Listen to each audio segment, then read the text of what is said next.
Film की कहानी के शुरू में हमें एक लड़का दिखाया जाता है जिसका नाम पॉल है। आज उसका एक जॉब के लिए इंटरव्यू था, मगर न जाने क्यों जैसे ही वो उठता है उसके साथ सब कुछ गलत हो रहा था। कभी उसकी कोई चीज गुम हो जाती है और कभी उसका जूता फट गया था। उसे अपने साथ ये सब कुछ होता देखकर ऐसा लगता है कि उसे आज ये इंटरव्यू नहीं देना चाहिए, लेकिन फिर भी वो उस कैफे की लाइन में लग जाता है जहाँ पर आज उसका इंटरव्यू था और वहाँ लोगों की भीड़ जमा थी। बहुत से लोग लाइन्स में लगे हुए थे। फिर एक आदमी यहाँ पॉल के पास आता है जो उसे कहता है कि मैंने तुम्हें पढ़ाया है, मैं तुम्हारा प्रोफेसर रह चुका हूँ और दोबारा तुमसे मिलने की उम्मीद करता हूँ। इतना कहकर वो वहाँ से चला गया था। पॉल जब दोबारा इंटरव्यू के लिए लाइन में खड़ा होने आता है तो देखता है कि वहाँ रश अब बढ़ चुका था। एक डॉग उसके हाथ से स्कार्फ लेकर भाग जाता है। पॉल उस डॉग के पीछे भागता है मगर वो डॉग एक गली में जाकर गायब हो गया था। फिर तभी पॉल की नजर वहाँ के एक दरवाजे पर पड़ती है जो खुला हुआ था। वहाँ पर बाहर नौकरी के लिए और इंटरव्यू के बारे में लिखा हुआ था। पॉल उसे पढ़कर अंदर चला जाता है। अंदर जाने पर उसे सोफी नाम की एक लड़की मिलती है। वो भी जॉब के इंटरव्यू के लिए आई हुई थी। पॉल उसके पास बैठकर बातें करने लगता है। तभी डेनिस नाम का एक आदमी आता है जो पॉल को इंटरव्यू देने के लिए अंदर बुला रहा था। पॉल को ये सुनकर हैरत हुई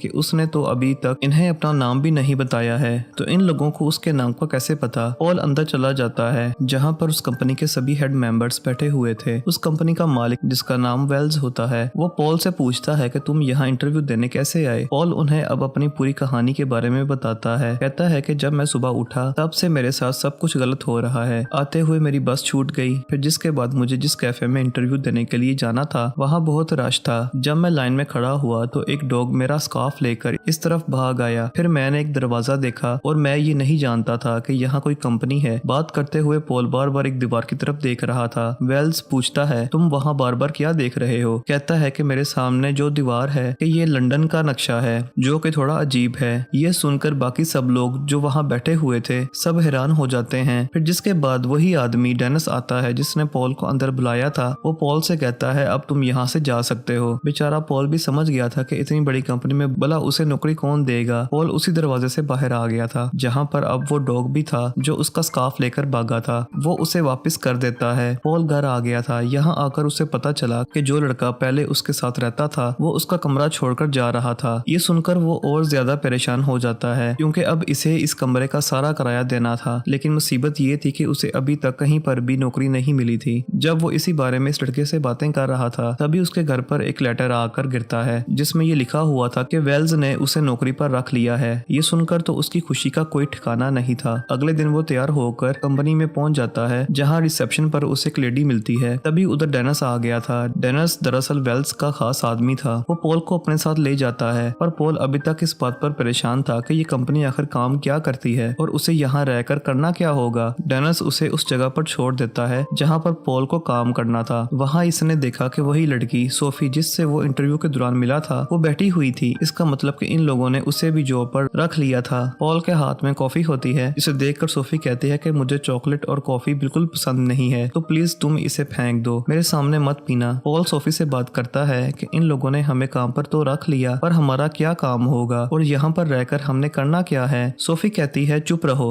तुम कितना बोलते हो। फिर इनके पास रिसेप्शनिस्ट लेडी आती है जो इनके लिए बहुत सारे मैप्स यानी नक्शे लाई थी। वो इन्हें उसमें एक जगह का नाम बताकर मैप्स में ढूंढने का कहती है। दोनों अपने अपने काम में मसरूफ थे। बहुत ज्यादा ढूंढने के बाद भी इन्हें उस खास जगह का नाम नहीं मिलता। ब्रेक भी हो गई थी। ब्रेक में जब दोनों नीचे आते हैं तो इस कंपनी में काम करने वाली एक लेडी दोनों को बाहर ले आई थी और वो सोफी से कहती है कि तुम सामने उस लड़की को देखो जो बाग में बैठी किताब पढ़ रही है। तुम्हें उसकी किताब और उसका दिमाग पढ़ना होगा। वो एक कहानी पढ़ रही है। जब उसकी कहानी का कैरेक्टर पानी में गिर जाएगा बस मुझे तब बता देना। इस पर सोफी कहती है भला मैं इतनी दूर से इस लड़की की किताब को इतनी दूर से कैसे पढ़ सकती हूँ। वो लेडी सोफी को कहती है मुझ पर यकीन करो, तुम ये कर सकती हो। जिसके बाद खुद वो लेडी उसी गार्डन में जाकर बैठ जाती है। कुछ देर के बाद उसी गार्डन में लगे फुवारे के पास एक लड़का आकर बैठता है। वहाँ सोफी दूर खड़ी उस लड़की के दिमाग और किताब को बहुत अच्छी तरह से पढ़ लेती है। जैसे ही उसका कैरेक्टर पानी में गिरता है सोफी ये बात उसी लेडी को बता देती है। तभी वो लेडी उस लड़के को पानी में गिरा देती है जो फुवारे के पास बैठा हुआ था। फिर वही लड़की आकर उस लड़के की मदद करती है जो किताब पढ़ रही थी। इस पर उन दोनों लड़का लड़की की बहुत अच्छी दोस्ती हो जाती है। अब वो लेडी सोफी के पास आती है और बताती है कि मैं इस कंपनी में कोइंसिडेंस के डिपार्टमेंट में काम करती हूँ जहाँ सारे काम ऐसे करवाए जाते हैं कि जैसे कोई इत्तेफाक हुआ हो, अचानक से कोई काम हो जाए और वो लड़का लड़की को भी यही महसूस होगा कि वो लोग इत्तेफाकन मिले हैं। पर उस लड़की के डैड ने हमें उस लड़के से मिलवाने के लिए बहुत सारे पैसे दिए थे। हमारी कंपनी इस तरह ही काम करती है और सोफी तुम दिमाग को पढ़ सकती हो, इसीलिए तुम्हें इस कंपनी में रखा गया है। तुम मेरे ही डिपार्टमेंट में काम करोगी। वो सोफी को अपने साथ ले जाती है। दरअसल ये कंपनी एक जादुई कंपनी थी जहाँ पर इंसानों के साथ साथ गोबलेंस, इंसानों की तरह दिखने वाले मॉन्स्टर्स और विचिस जादूगरनियां भी यहाँ काम किया करती थी। पॉल यहाँ से अपनी जगह पर वापस चला जाता है। वो फिर से नक्शे में वो खास जगह ढूंढने लगता है, मगर अब भी उसे कहीं नजर नहीं आती। तभी उसके पास कंपनी का मालिक वेल्स आता है, जो बताता है कि ऐसे तुम इस नक्शे में वो जगह कभी भी नहीं ढूंढ सकोगे। वो उस नक्शे पर अपना हाथ फेरता है और पॉल को भी सिखाता है। कहता है कि जिस जगह पर तुम्हारे हाथ पर करंट लगेगा वो ही वो खास जगह होगी, जिससे तुम्हें पता चल जाएगा। जिसके बाद वो पॉल को अपने साथ ले जाता है। पॉल वेल्स से पूछता है कि आखिर आपकी कंपनी काम क्या करती है। वो बताता है कि हमारी कंपनी लोगों की फीलिंग्स, एहसासात को बदलने का काम करती है, जैसे किसी इंसान को प्यार करवाना या किसी का डाइवोर्स, तलाक करवा देनी, ये सब कुछ। फिर वो पॉल को अपने ऑफिस में ले जाता है और कहता है, पॉल क्या तुम जानते हो तुम्हारे अंदर एक खासियत है। तुम छुपी हुई चीजों को तलाश कर सकते हो जिसे आम इंसान नहीं देख सकता। तुम्हारी आंखें उन्हें ढूंढ सकती हैं। तुम्हारे मॉम डैड को तुम पर फख्र होगा। और ये बात मैंने तुम्हारे अंदर तब देखी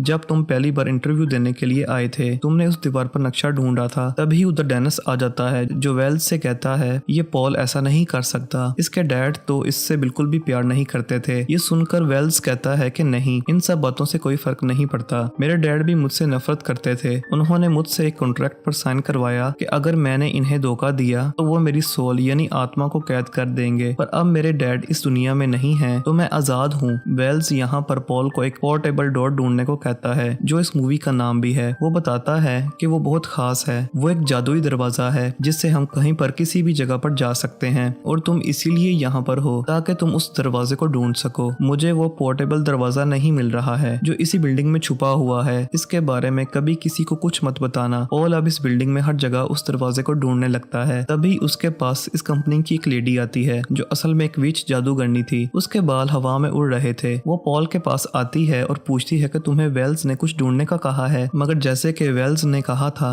कि इस बारे में किसी को कुछ मत बताना, तो पॉल उसे कुछ नहीं बताता और चला जाता है। जब वो रात को अपने घर में सो रहा था तो उसके पास वेल्स की कंपनी का ही एक आदमी आता है कि वेल्स ने तुम्हें क्या ढूंढने के लिए कहा है, जो पॉल उसे भी बताने से इनकार कर देता है। तो इस वजह से वो आदमी पॉल के पाँव को तोड़ देता है और उसके कान लंबे कर देता है। तभी पॉल उससे कहता है, प्लीज ऐसा ना करो। ठीक है, मैं बताता हूँ, मुझे एक दरवाजा ढूंढना है। ये सुनकर वो आदमी चला गया था। पॉल की आंख खुलती है, वहाँ कोई भी नहीं था। वो सोचता है कि शायद उसका एक सपना था, मगर वो आदमी हकीकत में पॉल के पास आया था। अगले दिन पॉल दोबारा से कंपनी में जाकर उसी पोर्टेबल डोर को ढूंढने लगता है। वो उस दरवाजे को ढूंढते ढूंढते कंपनी की बेसमेंट में आ गया था। तभी उसके पीछे डेनिस भी आ जाता है जो उससे कहता है कि तुम यहाँ पर क्या कर रहे हो, यहाँ से चले जाओ और फिर कभी यहाँ मत आना। उधर दूसरी तरफ सोफी भी कोइंसिडेंस डिपार्टमेंट में काम कर रही थी। वो लोगों को इत्तेफाक से मिलवाया करती थी, मगर उसे अपने अंदर कुछ बदलाव महसूस होते हैं। उसे ऐसा लग रहा था कि जैसे उसके दिल और दिमाग को कोई कंट्रोल कर रहा हो, इसलिए अब वो इस नौकरी को छोड़ना चाहती थी। वो इस बारे में इस डिपार्टमेंट की हेड से बात करती है, जिस पर वो लेडी कहती है कि तुम इस तरह इस जॉब को छोड़कर नहीं जा सकती क्योंकि तुमने कॉन्ट्रैक्ट पेपर्स पर साइन किए हैं। तभी वहाँ पर पॉल आ जाता है जो उससे कहता है, चलो मेरे साथ। सोफी इसके सामने चॉकलेट खाती है। पॉल पूछता है कि कल तक तो तुम इन सब चीजों को बिल्कुल भी पसंद नहीं करती थी, आज क्या हो गया तुम्हें। वो उसे अपने साथ एक बार में ले जाता है जहाँ पर वो उसे बताती है कि पता नहीं मुझे क्या हो गया है, जो चीजें मुझे कभी पसंद नहीं थी वो सब मुझे अच्छी लगने लगी हैं। ये सब सुनकर पॉल कहता है, फिक्र ना करो,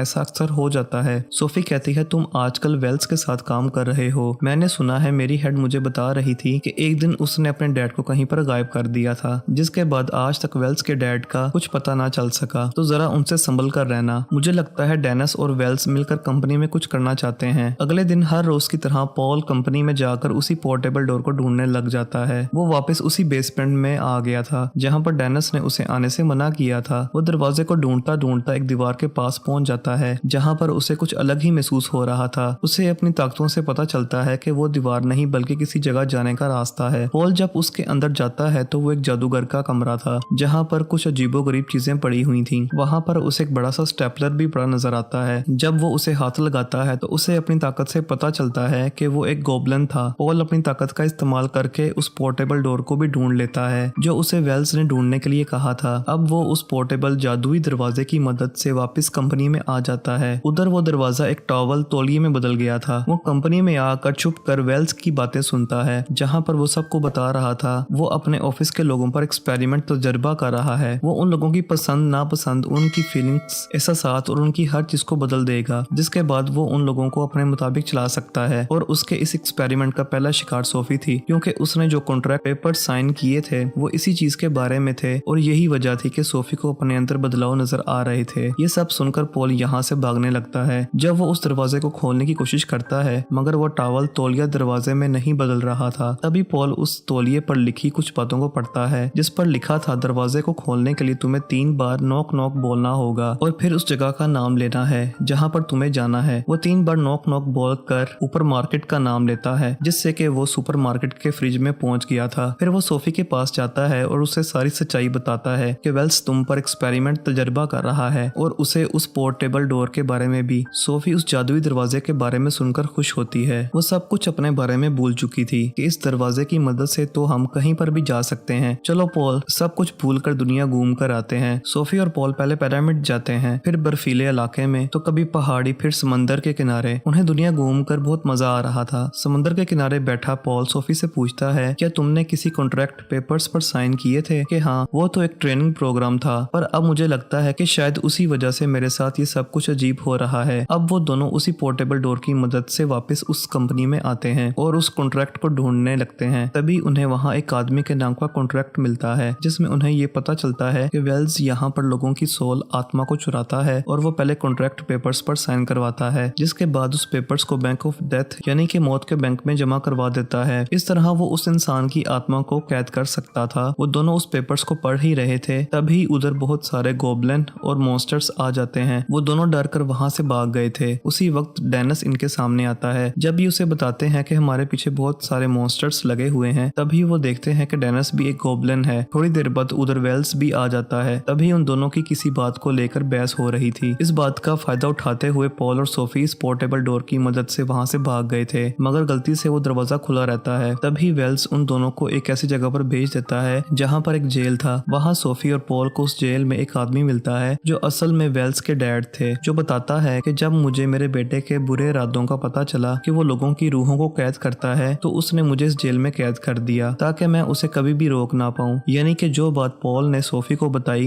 कि वेल्स ने अपने डैड को कहीं पर गायब कर दिया है, वो बात सच थी। आगे वो बताता है कि मुझे आज तक यहाँ से निकलने का रास्ता नहीं मिला, जिस पर पॉल कहता है कि तुम्हारे पास तो उसका कॉन्ट्रैक्ट था, तो तुमने अपने बेटे की आत्मा को कैद क्यों नहीं किया? वो बताते हैं कि इससे पहले कि मैं उस कॉन्ट्रैक्ट को बैंक ऑफ डेथ में जमा करवाता, उसने मुझे यहाँ पर कैद कर दिया। पॉल को यहाँ से निकलना था। वो किसी न किसी तरह अपनी ताकत का इस्तेमाल करके यहाँ से बाहर निकलने का दरवाजा ढूंढ लेता है। वो कंपनी में वापस आ गए थे। उनके साथ अब वेल्स के डैड भी थे। कंपनी के अंदर आकर वेल्स के डैड उसके कॉन्ट्रैक्ट के पेपर्स पॉल और सोफी को देते हैं ताकि वो उसे बैंक ऑफ डेथ में जमा करवा सके, और वो खुद वेल्स के पास आ गए थे। वेल्स अपने डैड को देखकर काफी हैरान था। इतने सालों बाद वो आजाद कैसे हो गए? जब पॉल और सोफी बैंक ऑफ डेथ में जा रहे थे, तभी उन पर बहुत सारे गोबलिन्स और मॉन्स्टर्स हमला कर देते हैं। वेल्स के डैड जल्दी से रिसेप्शनिस्ट लेडी से स्टेपलर लाने को कहता है। दरअसल ये वही स्टेपलर था जिसे पॉल ने जादूगर के कमरे में देखा था। वो कमरा किसी और का नहीं बल्कि वेल्स का ही था। वेल्स के डैड रिसेप्शनिस्ट लेडी को वो स्टेपलर हवा में उड़ाने का कहते हैं। जैसे ही वो ऐसा करती है, वेल्स के डैड अपने जादू से स्टेपलर में कैद गोबलिन को आजाद कर देते हैं, जो सब ही गोबलिन्स का लीडर था। वो अपने सभी साथियों को पॉल और सोफी से दूर चले जाने का कहता है। असल में गोबलिन्स का लीडर रिसेप्शनिस्ट लेडी का हस्बैंड था। डेनिस इन दोनों का बेटा था। दूसरी तरफ वेल्स अपनी ताकतों से सोफी को कैद कर लेता है। तभी वहाँ पर कंपनी के बाकी लोग भी आ गए थे। वो वेल्स को समझा रहे थे कि ऐसा मत करो, मगर वो यहाँ पर पॉल से कहता है कि अगर तुमने मेरे कॉन्ट्रैक्ट को वापस ना किया तो मैं सोफी को मार दूंगा। पॉल क्योंकि सोफी से प्यार करता था, वो उसकी जान को बचाने के लिए वेल्स के कॉन्ट्रैक्ट के पेपर्स देने ही वाला था कि तभी सोफी पॉल से इशारों से बात करती है। कहती है, जेल से आने का कोई दरवाजा नहीं था। तुमने अपनी पावर्स, ताकतों का इस्तेमाल करके वापस आने के दरवाजे को बनाया, और अब भी तुम अपनी ताकत इस्तेमाल करके दरवाजा बना सकते हो। तभी पॉल सोफी की बात मानकर अपनी ताकत का इस्तेमाल करता है। उसने वहाँ पर बहुत सारे दरवाजे बना लिए थे। तभी वो बैंक ऑफ डेथ के दरवाजे को ढूंढकर उसमें चला जाता है और वहाँ की रिसेप्शनिस्ट लेडी को वेल्स का कॉन्ट्रैक्ट जमा करवा देता है। ऐसा करते ही वेल्स की सारी ताकतें खत्म हो जाती हैं। उसके डैड उसे उसी जगह पर कैद कर देते हैं जहाँ पर वेल्स ने अपने डैड को कैद किया हुआ था। पॉल बैंक ऑफ डेथ से वापस आ गया था। सोफी उसे देखकर गले लग जाती है। वो बहुत खुश थी कि उसने उसकी जान को बचाया। पॉल सोफी को उसका कॉन्ट्रैक्ट वापस करता है। वेल्स के डैड ने अपनी कंपनी में दोबारा अपनी सीट ले ली थी। वो पॉल और सोफी को भी अपनी कंपनी में रख लेता है और अच्छी पोस्ट देते हैं। पॉल सोफी से पूछता है तुम मुझे पसंद करती हो? सोफी ने भी हाँ में जवाब दिया था और इसी हैप्पी एंडिंग को देखते हुए इस फिल्म की कहानी भी यहीं पर खत्म हो जाती है।